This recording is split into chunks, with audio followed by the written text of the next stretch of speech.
Nagbigay ng komento si Carla Estrada tungkol sa kalagayan ng anak na si Daniel Padilla.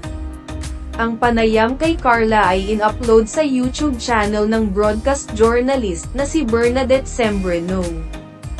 Panimula ng actress host, "Yung anak ko, pinag-usapan naman ng buong daigdig iyan ano.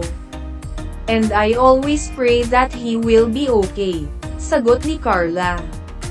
But at the end of the day, yung question na kamusta yung anak ko, kamusta si Daniel lang ang tanging makakasagot ng buo nun. Dagdag pa ng face-to-face host, "But ako as a mother, I always pray for the best for my son, para sa mga anak ko, hindi lang kay Daniel, and I always pray na maging better sila." Bukod kay Daniel ay may 3 pang anak si Carla. Ito ay sina Jose Carlito, Margaret, at Carmela. Hiling daw ni Carla na matuto ang mga anak sa kanilang mga pagkakamali at sa mga pagsubok na pinagdadaanan at daranasin pa nila. Kasi kailangan mong magkamali para may matutunan ka at para mas maging maayos ka at mabuti kang tao after that. Halos 6 na buwan na ang lumilipas simula noong kumpirmahin ni Daniel at ng kanyang dating longtime girlfriend at love team partner na si Catherine Bernardo ang kanilang breakup.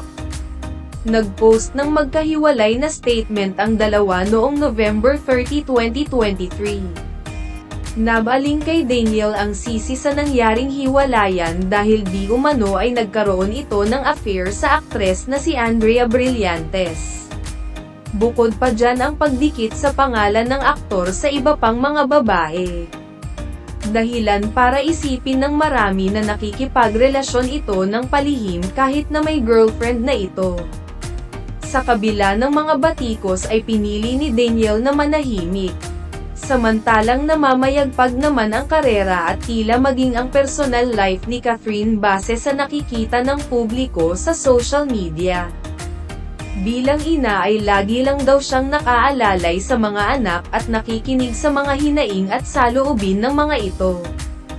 "Nandito lang ako lagi sa likod ni DJ," palayaw ni Daniel, "if ever tawagan niya ko at gusto niya kong makausap," pahayag ni Carla. "It's an exercise for my children na hindi dapat sila agad nakatanghod sa akin tuwing meron silang problema. Kasi ang tinuro ko sa mga anak ko, pwede tayo madapa, pwede tayo masaktan and just learn from it. Matuto lang tayo dyan kasi hindi pwedeng tumigil ang buhay."